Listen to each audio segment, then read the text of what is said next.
Right. So I thought it was a very good debate. I think that it's difficult to decide because I really wish that both the permutation and the counter permutation were arguments that were gone for come the end of the round, because I think that a lot of the affirmative's offense is structured around how it's compatible, and then a rejection of doing things like the affirmative becomes problematic, which functions as the net benefit. And so I get how you could be like, even if there's not the permutation, then it's not a reason necessarily to reject us because you can still give way to these things. But if you're I think that there's still a question like, do you ever get around to advocating sort of a larger paradigmatic analysis that would be unflinching towards things like anti-blackness? On the flip side, right, I understand how like anti-blackness structures things like the existence of PMCs, but do you ever get around to ever being able to explicitly call out sexual violence, or does it always get subsumed within racialized violence? I think both evidence on the question of Wilderson and the ignoring of gender via Spiller's analysis, and the Wilderson evidence that you read that talks about how Spiller's analysis is compatible with his things, are both very good cards on this question about like whether or not you'd be able to get access to talking about gender, or whether blackness is a way to subsume these forms of conversations. So I think that that's a good that both are good, which is why I think a permutation or counter permutation makes these arguments a lot easier for me in the debate. And given all the way that the 1AR handles everything in the debate, it seems almost like it's time is better spent just winning that permutation debate with then the small net, then with not a small net benefit, with the net benefit of the exclusion of gender that happens from the Wilderson analysis. The other thing is that arguments that I would have liked to see in the debate that were not had in the debate.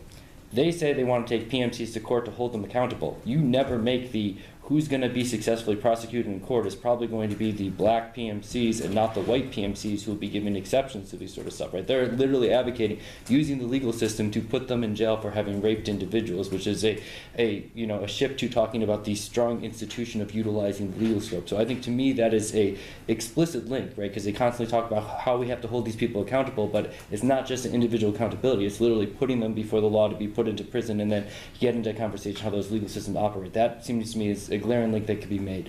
The argument I would love to see on the affirmative side is that the PMC presence is not structured based upon systems of anti-blackness, but it's based upon like Islamophobia, or based upon the war on terror, or based upon capitalist concerns, something that is different than anti-blackness. So that way you can make arguments for why a challenge towards anti-blackness and white supremacy is not an adequate challenge to the reasons and the justifications that our PMCs are there. Otherwise you're more or less conceding that the reason why PMCs are there is because of this fundamental root of anti-blackness that allows for that presence to be there, which makes it a lot easier for me to see how the alternative could solve, because there's not any sort of criticism of that alternative. All right, so those are the arguments I think are glaringly missing on both sides. That would have also made my job easier absent permutation or counter permutation type analysis. In the end, I end up voting negative. The reason why I end up voting negative is first on the question of the Rodriguez evidence about progressive forms of political reform mask it and allows for PMCs to be redeployed elsewhere. So that way, even if they get out of the topic areas, they will end up elsewhere. The analysis I would like to make when I look to your Rodriguez evidence, it talks not just about like elsewhere abroad, but also the militarization that happens at home, right? And so universities, police, security agents all hire PMCs domestically. The more that they are not abroad, the more they come home, and the more those security agents that utilize those tactics abroad are just going to turn that form of sexual violence to utilize it upon domestic populations. So that would have been the analysis I would have liked to see there. But at the same time, I don't see a response to that PMCs are going to go elsewhere, which will then cause that form of violence. And I think that there is a split between the articulation of holding them accountable and speaking out in the context of the round and fiat solves, right? And so I think by the end of the debate, a lot of your analysis is about the necessity to legally be able to do these things vis-a-vis fiat, which means I don't think that you're making, I don't hear you making a larger call for like my rejection could be a larger expansive against PMC deployment elsewhere and stuff. Question? Did you agree?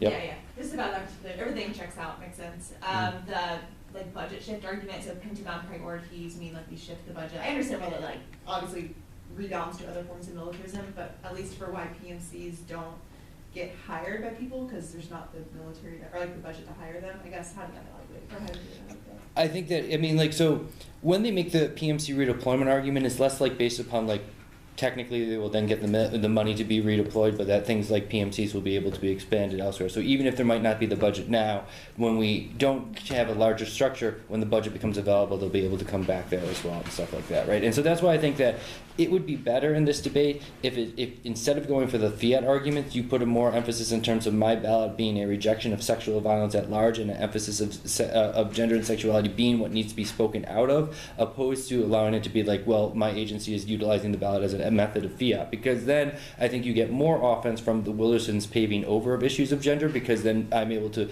prioritize that within that form of struggle. And then things like your legal call doesn't necessarily get you into the problems that I think that it gets you into vis-a-vis the Rodriguez evidence. And I think that that's more in line with your demands upon the state is not a state action argument than when you go to like fiat, it'll just happen, the state will take care of it, don't worry about it, judge. And so that would be a better way to hold the system accountable if you articulate your affirmative as a demand, which is what you say in the 1AC, and it's what you say in some of the 2AC arguments, but then the framing of the debate, in 2AC, 1AR, 2AR is like fiat, way they act. And I don't think the fiated version of the affirmative is going to be able to solve back the anti-blackness systems and also all forms of like the gender violence that takes place. I think this debate's way different if it's not about the fiated version, but it's about the way that we call out sexual and genderized violence, and why we shouldn't be prioritizing male voices in evidence, male voices in debate rounds, and why we need to make sure that we have a differentiation between male and female subjects within the case. And then I think that indict of Wilderson becomes a lot more offensive in that regards, and I think that would make it easier. Otherwise, I think that if the problem is just the way the PMCs abuse women and that the PMCs existed there because of anti-blackness, then the alternative would be able to sort of resolve those problems by questioning the root of that. The other link that I give them weight on, and part of the reason why they're able to get weight on this argument is because you don't necessarily go for the permutation, is the fungibility of where you could pick and choose what you advocate when you advocate of black scholars, which shows that the performance of the affirmative replicates those forms of structures. And I think that in the world where you're going for the permutation, it's easier to be like, this is not making black bodies fungible, but that we do have a sincere advocacy to be able to take into account things like anti-blackness and racialized violence, opposed to just being able to be like, okay, well, theoretically it's compatible, but we're not advocating it anymore, right? So the fungibility becomes more explicit, which is why I don't think you necessarily solve back for the impact levels of their arguments. And then without an argument for why, like the only answer for why they can't solve is just you say they don't do the analysis. But I think that they do the analysis in terms of like how that root's there, and I don't have a pushback against that argument for why it's there outside of, well, we need to actually remove them vis-a-vis fiat, but then that gets back into the problem of the Rodriguez evidence, which is why, again, if it's not about fiat, then I can see that they don't do the analysis for why rejecting anti-blackness is a call out against sexual violence. I think you're right in cross-examination that like it is implicitly there. I think you're right, it's definitely implicitly there. But that implicitness is exactly the problem, is that sexual violence is always subsumed underneath some larger other category of violence that needs to be taken into consideration. And so I think that, again, that in the world where it's advocating against at the forefront, then it becomes easier for me to be able to vote on that, opposed to relying upon the state action to be able to solve for those forms of sexual violence, despite things like redeployment if anti-blackness is at the root. And when your only answer is that we could do it quicker, essentially because we need to fiat that and then allow the rest to come in, I think that becomes useful. I think that the 2NR, going back to the counter-perm analysis, like they make arguments for in the 1AR for why you can't go for the counter-permutation, but I think that some of the 1NR articulations of the counter-permutation, why it's legitimate, would answer back those 1AR articulations, because the answer is essentially like, after the alternative, any elements of the affirmative that are necessary can still be endorsed, i.e. so after we get rid of the states, if the PMCs are still operating over there, our call to remove them, it would be a call not for the state to do that, but for the individuals or for black individuals to go out there in order to make that removal possible. Or if sexual violence still is able to exist, then we could be able to address those things, right? Because Wilderson doesn't say sexual violence isn't important, but that there is an overriding, fundament where whites subscribe gender onto black bodies, and then that allows black bodies to become sexualized, right? He doesn't necessarily think that solving anti-blackness will necessarily eliminate sexual violence, but that could be something that could then come as an effect after the alternative is realized, which is how I can see the counter-permutation being able to get back against the largest piece of offense that I see in the context of this debate round. I also think that it would be better if by the end of the debate you are not going for the tuck and yang stuff, because I think that that's what they're doing the best at answering on the link level, because I'm sort of buying the it's anonymous, stories are there, it's not making the suffering of it's not making the spectacle of suffering at the forefront, but rather it's turning the gaze onto the PMCs who are doing the abuses, which is different than the images that we saw of Abu Ghraib, where it was using the violence as a form of spectacles. I don't think the narratives at the top of the 1AC are doing that same sort of thing, and I think that their analogies in terms of like the lynching photographs where the bodies and the faces were removed is a good example of how images of suffering could put the onus on forms of violence without making the spectacle situation where it can be commodified within the academy. And I think your other link arguments, in a debate sense, there's just less ink on it, so it's easier for you to win. But I also think that they have less answers to some of your other sentences in terms of like cruel optimism and the way that the law is always going to be able to reform itself if we make it tolerable, cause it to go away. As in terms of like the fungibility arguments, I would have liked to see more time spent on those links opposed to going for the tuck and yang links. I do like the strategy of the one on C, but by the end of the debate, I just don't think it's your strongest arguments. And then likewise on the affirmative, I think that some of the silencing questions that you make on the tuck and yang argument, I think are useful, especially in the world where then it becomes talking about I think trying to draw a distinction between the way in which they're talking about black suffering, how is that different than your narrative use, and then if it's not, so which either gets you ground, or that what ends up happening is that by advocating for just a paradigmatic analysis against structures of anti-blackness, if we silence the stories that allow us to realize how anti-blackness perpetuates itself, then it makes it impossible to challenge those narratives of anti-blackness. Like simply, people will not care if people do not understand these forms of suffering. I think becomes a situation for why the utilization of narratives becomes a productive strategy, and their failure to use narratives is a disadd to their approach, which for the reason for why their approach would not be able to solve either the affirmative or the negative. And I think that's potentially an area where you could get offense. Again, that becomes stronger in the world of the permutation, because then the permutation would be able to solve some of those residual issues that emerge. I also think that in terms of the fiat framing stuff, I think that if you are going to go fiat, and that is your route, which I don't think is strategic in this round, but if you're going to do that, which is clearly what you did, you need to have a larger defense of why, because you essentially make a time frame argument in the 2AR that their unflinching paradigmatic analysis will take too long, so in the interim we need to do this. I think you need to have a bigger theoretical debate over why, when you say weigh the case against the critique, that means I have to assume the critique is not a fiated action, but rather something that I have to engage in continuously from debate round to debate round, and why they shouldn't be able to get the full effect of that analysis immediately reaching its endpoint, right? Because like these, in the debate, I essentially think that even if you weigh the fiated version of the plan, I don't think it solves, but I do think that I'm also able to weigh the unflinching paradigmatic analysis at sort of the endpoint of what it's challenging and rupturing. So I think you have to be able to, it's a little too late in the 2AR. I think 1AR or 2AC is where the arguments would have to emerge for why the world of weighing the critique alternative happens through the world of what they're actually fiating, which is doing the analysis, which means that it does not necessarily immediately get to the end point of their analysis, whereas if wearing your affirmative could get you to the end point. So I think that that would be it needs to be a larger component if you're going to go sort of the fiat route. But I do definitely think that the demand is a better route to attack this strategy, and I think it's more in line with what your affirmative is saying, right? Because yes, we have to hold them accountable, but I also think that you don't necessarily have to fund the legal ramifications of holding these people accountable so much as the individual desire to call out these forms of sexual violence, saying it's unacceptable, and hold them accountable in some sort of extrajuridical way where it's not necessarily the law throwing these people into prisons and stuff like that, and then you don't have to defend the problematic elements of the prisons.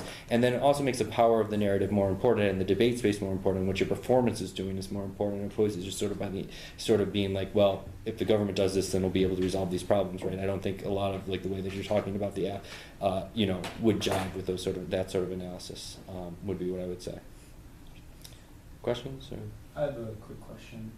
So on the run in the 1NR, when I'm answering the preempt arguments to the counter-affirm bad arguments, what did you think of the responses I put on the flow? Did you think I could have made better arguments instead of the ones I made? Did you think that those arguments were fine? What? I like the arguments. I think the best one, the counter-perm theory, is better because it's a sequencing question, right? And so it's the critique essentially is the performance of the permutation and the combination of these sort of ideas. I think that you should make the counter-permutation in relationship to the narratives portion of the affirmative, which is where they're being able to get some, it's like in the world where they win that narratives are good, the counter permutation should allow for the world of narratives, right? And sort of articulate what the counter permutation is. And so like they asked you for the text of the counter perm.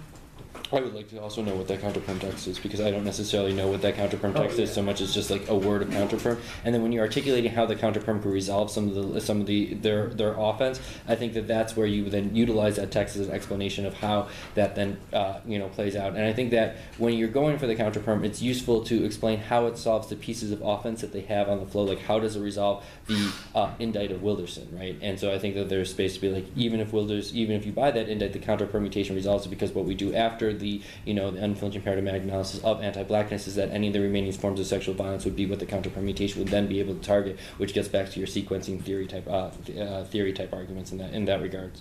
And I think you can also make the argument that even if it's always good to make an even if, but even if I don't buy the counterperm, you find the counter permutation illegitimate, the sequencing question is becomes a reason for me to reject the permutation, because the permutation is an assumption of being able to do them together. I hear the perm text as being do both solves best is what I have on my flow, and so that way you could then explain that doing both simultaneously is not an effective way to be able to challenge it. So even if you don't get the counter permutation, the space that is opened by the 1 on C is a better way to then address the problems of the 1AC, opposed to vice versa, where the space of the 1AC opens up space for your criticism. Yeah. Other questions or anything? Yeah, so I thought about the permutation, which is why we should have extended it, but the major reason why was because of the amount of ink on the flow from the 1 and R. I didn't think that we could adequately cover everything. Mm-hmm. And so it was more of a debate strategy choice, like from a techne standpoint, more than a content standpoint.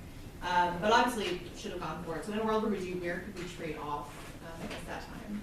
Yeah, so I mean, I definitely agree with you. Like, technique-wise, like there's so much ink in the flow. It's like, okay, how can we get through it? Obviously, no, 1AR is not as fast, but I think that what you do is then you coordinate the strategy based upon the permutation, opposed to based upon like the individual pieces of offense. So if you go to the perm and the 1AR spends 3 to 4 minutes on the permutation, then the other arguments doesn't require necessarily as much work in order to get back to it. So that way it could be like permutation, then the Wilderson is insufficient, like because it ignores gender, and then the Tuck and Yang stuff, and then you don't necessarily have to get into legal reformism type arguments, and you could jettison that portion. So I would be like eliminate the law good stuff. Go for the demand is useful, is not, and utilize that as a way to situate the permutation, because part of the 1AR is trying to justify why you're not mutually exclusive, even though you're not going for the permutation. So part of the 1AR, at least a good 45 seconds of it, is already doing permutation type work.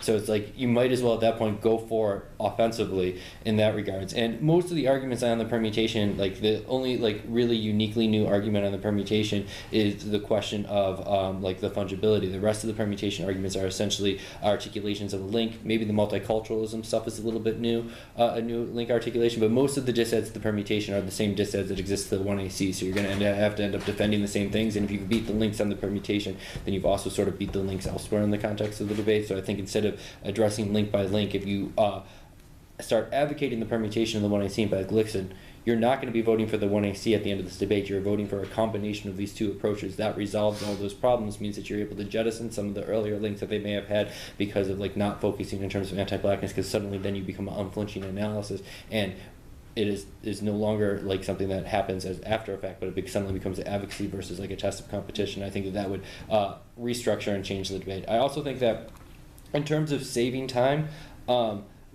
you could potentially not go to like the case debate where you talk about evaluating the debate about the app being a good idea, like doing that some sort of framing. So I think if you go for the permutation, you don't have to do as much work on the framing question of the 1AR, and that could save time.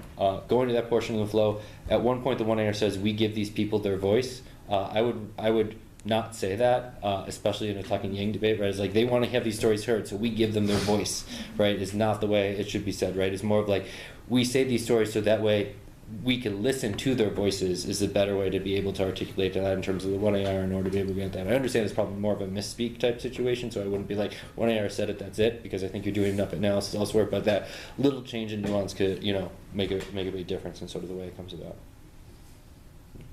Other questions? Thank you, that's really helpful. Okay, thanks. Definitely enjoyed judging it. So.